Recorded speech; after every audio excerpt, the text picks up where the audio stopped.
Hey everybody, Kaiser91 hanging out with you. Boy oh boy, are we going to have big fun today playing some more Final Fantasy Tactics. So, let's talk a little bit about game mechanics. This episode's going to be pretty darn boring. If you don't like boring episodes, I strongly suggest you skip this one. It's going to be boring. We're not going to progress the story or do anything. We're just going to talk about game mechanics. So this is very different than a traditional RPG. The world map, you can't just walk freely about. You just click on locations, and then your character, Ramza, will walk to that location for you. Pretty big world map. Well, I guess not that big in comparison to, you know, other RPGs, but there it is. So, look at all the lines in the map intersect right here. This island must be important. So that's how the world map works. Let's take a look at the city. We got the cities all have bars. Every bar is the same for now. They change later, but for now they all just have rumors where you can read up on information about the backstory. Now apparently there's a group called the Death Corps. There you go.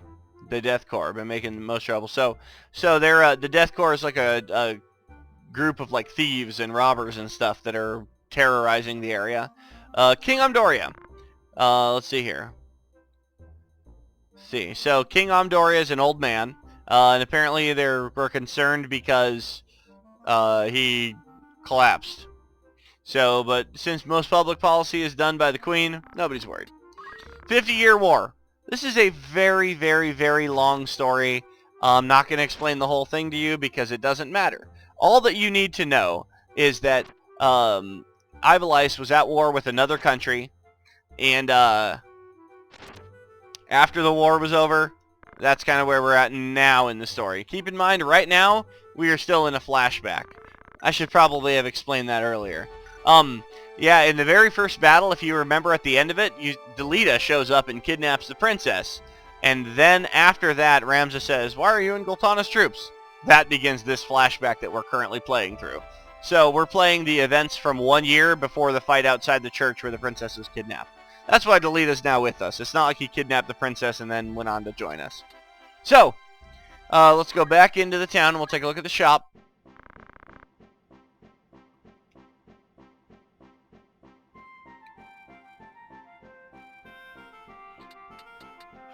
Let's see. Oh, dang it. I meant to show you the shop right now. I pushed the wrong button. So, in the shop, you can buy items. Well, actually, you need to buy a few potions. We'll just buy 4 of them for now. You can sell any items that you no longer need, and we're going to do a little bit of that soon. The fitting room is cool because it lets you, we're actually going to use it right now. It lets you equip an item as you're buying it. So in this case right here, I want to get a broadsword for this guy. I don't want him to use a dagger. So let's check out the broadsword. It costs 200. We can equip it. You can see it's written in red because we don't yet own it. But it also lets you compare stat-wise. You can see the dagger that he had equipped will do -1 to his right-hand attack power. We want to keep the broadsword there because it's better. And then after you leave, it'll tell you how much it costs. So what you can do with the fitting room is you can go through and outfit all of your guys with all kinds of stuff. You can give everybody, you know, new armor, new weapons, whatever, and then when you leave, it'll total it up for you and you can buy it. I don't actually want to buy the thing I just put on Ramza. And that's the shop. Soldier office. This is where you can recruit soldiers. If I wanted another fighter, I could just say I want a male fighter, and it would show me a guy and some stats and stuff. And I could recruit this guy if I wanted him. After you recruit him, you get to name him. Excuse me. I don't care to name him. Or recruit him for that matter. You can get a female if you want it. Change name is for changing the name of any monsters you have in your party. Right now we only have humans, so we can't use the soldier office. Some people will tell you that the best course of action, this is your formation menu, like your main party screen, by the way. Some people tell you that the best course of action would be to kick all of your generics out of your team and then kind of start over with like custom selected ones from the soldier office. Yeah, that's probably the optimum way to do it. I don't care enough to do that. That's a fair bit of work and pretty time consuming. And honestly, it's never had enough of an impact on me for me to really feel like I need to ever do that. You can play through the whole game and have a very pleasant experience without ever doing that. So, we don't need Doreth and we don't need Salome anymore. So we're going to remove them. You did just fine. They always say these sappy things to you when you kick them out. If that's what you want, but are you sure? Yeah, I'm sure. If you try to kick out a guest character like Delita, if you're going, so am I. We're buddies, right? Can't kick him out. What if we try to kick out Ramza? I'm a Beal. Nothing happens without me. Can't kick him out either. You can only kick out generics. Or permanent party members is what I should say. Ramza you can't kick out, and guests you can't kick out. Anyone else you can. Generics and other permanent party members. We'll get to that later. Let's run to the shop real quick. And we're going to sell all that junk we just unequipped. We got some leather hats. We got some clothes. And, what else? Daggers. Let's get rid of those. We have a mithril knife. We won it in the last fight. We're going to give that to the chemist here. To do that, from this menu, we'll go over that in a minute. Actually, we'll go over it right now. Push triangle on a unit to see all kinds of cool stuff. Item just shows what they have equipped. I can equip that mithril knife. You can see it's going to increase his attack power by 1. Boom. Got that. Another thing to tell you about this game, push select on everything. Select brings up all kinds of information. I push select on the mithril knife and it tells me it's a knife made with mithril, high quality metal, suitable for weapons and protectors, sturdy and easy to handle. Tells the attack power, the evade percentage, which doesn't matter because the chemist can't evade with the dagger, but anyways, it's 2 swords eligible, so if the chemist could equip 2 weapons, he could have 1 in each hand. This chemist cannot, so that's not an issue. And it shows you what job classes can use it. This is usable by the squire, the chemist, thief, mediator, ninja, and dancer. That sounds fun. So yeah, you can see the sturdy, the leather hat. It does HP plus 8, and there's what jobs can use it. Clothes, HP plus 5, there's what jobs can use it. So, like I said, you kind of want to push select in everything. If you push select on a character, it lets you come down and examine all kinds of information about the character. So let's take a look. It tells you what HP does. If you wanted to know what HP does, there it is. You should probably already know that. MP, you know what that does too. Charge time. In battle, when your charge time reaches 100, it becomes your turn. So little by little, that thing will increase in battle. Once it hits 100, it becomes that unit's turn. You already know what level is. You already know what experience is. By the way, anytime you get 100 points, you gain a level. So it's always 100. So you remember how you gain experience. And this doesn't matter here. That's just like his number. He's number 4 in the group right now. There's no real significance to that number. That's his name. He doesn't have much to say. Damn it. That's his job class. Tells you a little bit about the chemist. Brave determines how much physical damage you do. Faith determines how much magical damage you do. But they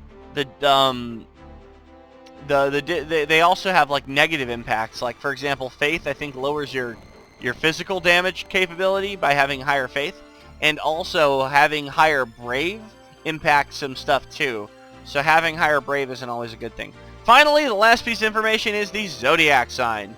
This guy right here is a Pisces. Here's his sign compatibility. He has good compatibility with Cancers and Scorpios, bad compatibility with Gemini and Sagittarius, and his best is a compatibility is a Virgo of the opposite sex, so a female Virgo. Worst is a Virgo of the same sex. So, let's see if we have anybody who fits into that classification. What are you? Cancer. Yeah, this guy is a Pisces. So that means this guy and this guy have good compatibility with each other. I don't feel that... There you go. So there's that. I don't feel that... Oh, he has bad compatibility with the chemist. Zodiac compatibility is a complicated system in this game. Here's basically how it works. If you have good compatibility with something, you will have good likelihood of things hitting them. Also, you'll do more damage to them if you hit them, or you'll heal them more if you use like a healing spell. Basically, it makes everything you do to them more effective if you have good compatibility. If you have bad compatibility, it makes it less effective. If you have best compatibility, it makes it really super good effective. If you have worst, it makes it even worse. So, even worse than bad. So, Zodiac compatibility does play a role in determining how effective your party members are going to be interacting with each other and interacting with enemies. So what you might do, and what some people do, is they kick out all their generics, like I was saying, and then they recruit ones that have good compatibility with Ramza, so that they can heal each other well and defend each other well without worrying about spells missing or not being very effective. I don't care about that. I honestly do not care about Zodiac. I know how it works. I know how to utilize it better. I don't care. Like, I am, there is so much to it, and it would totally ruin the game if I put that much focus on it, so I don't. Let's go over the rest of the menu here. Brave Story tells you a little bit about the like records of things that have happened. You can rewatch any scenes if you want to. So if you wanted to rewatch that cadet scene at the beginning of the game where we kind of like, look, several students nearing graduation of the Garland Academy, and then so you know that scene right then before the Garland battle. If you wanted to watch that again, you can push triangle. Person lets you take a look and read the life details about any of the characters in the game. You want to know the story about Delita? Here's some stuff about Delita. Zalbag? There's some stuff about Zalbag. That's the older brother of Ramza. Dysadarg is the oldest brother of Ramza. You want to read about him? There you go. Prince Larg. You want to read about Prince Larg? There's that. So, it's pretty cool. If you remember, the King Amdoria, or Amdolia, whose name just changes and stuff. I thought that was the guy. I guess not. Is that the guy? Yeah, I guess that's the current king right now. He became ill at his son's birthday party. His son is Orinus. And Revelia is the queen. And Elazlam is the historian who is telling us about these people. Tata is Delita's little sister. And I don't know who this is yet. So that's enough of the Brave Story. Tutorial, we won't be making use of it, but if you wanted to learn how to, you know, like, you can go to this battle menu and it'll, you know, help you learn battle stuff. I don't need to use that. Options, obviously options. Data is how you save and load the game. We're going to save it right now and call it a day. Be sure to join us next time for more Let's Play Final Fantasy Tactics. Sorry this episode is so boring, but I felt that it was important to get this stuff out of the way. We can now proceed, and next time we're actually going to progress the story, so stay tuned. Bye, everybody. Real quick, I forgot to go over something. And that's when you push triangle on something. I went over what item is. It's how you check what's equipped. Ability is how you learn abilities. So if I go to Ramza's, if I go to set, well, we'll go to set later. Let's go to learn. Let's see what kind of abilities he can learn as a squire. You can see in the column there it says JP 337. He's earned 337 points for the squire class. Let's see what we can learn. We could learn gain JP up. That'll make him gain more JP, which is great. Move +1, also great. Accumulate. Oh my God, that's the one I want. I want to learn accumulate. Done. He also has some chemist points. Let's put those to work. Let's give him potion and Phoenix down. Why not? And so then let's go to set now. So his primary ability is guts. That comes with the job. Because he is a squire, he has the guts ability. We can give him a secondary ability. Item is the chemist ability. Battle skill is the knight ability. Charge is the archer ability. White magic is the priest ability. And black magic, of course, is the wizard ability. I want to give him item for now. We can change that later. The other ones underneath it, like this one right here, the one that looks like a little arrow bouncing and pointing back up, is a reaction ability. That's how you would give someone like counterattack or something like that with the reaction. The one underneath that little circular arrow is the support ability. That just changes the character in some way. For example, Knight has support ability like equip armor, equip shield, equip sword. That makes it so that you can equip armor even if you're not a knight. Like normally a chemist couldn't wear heavy armor. If you were to learn equip armor, and then your chemist would be able to. And the last one there, the little footprint, is movement abilities like move +1 and others that impact your ability to move, like jump +1, and well, I guess that's it for right now. So that's what the abilities one does. Change job, pretty self-explanatory. It lets you select what job class you want your character to be. Ramsa is a squire. I'm going to leave him as one for now, but I could make him into any of these other jobs. He would continue to look the same if you changed him, but generics, on the other hand, when you change them, they actually change their appearance, and now this guy looks like that. I might leave him as a knight. I don't know. What's the next command here? Remove unit, you've already seen what that does. Order a unit just determines what order they're lined up in. It does not matter what order they're lined up in. I'm just going to leave it as number. If I wanted them to line up by whoever has the most HP, I could choose that too. Anyways, guys, thank you so much for watching. That's really going to do it. Be sure to join us next time for more Let's Play Final Fantasy Tactics. Alright, bye.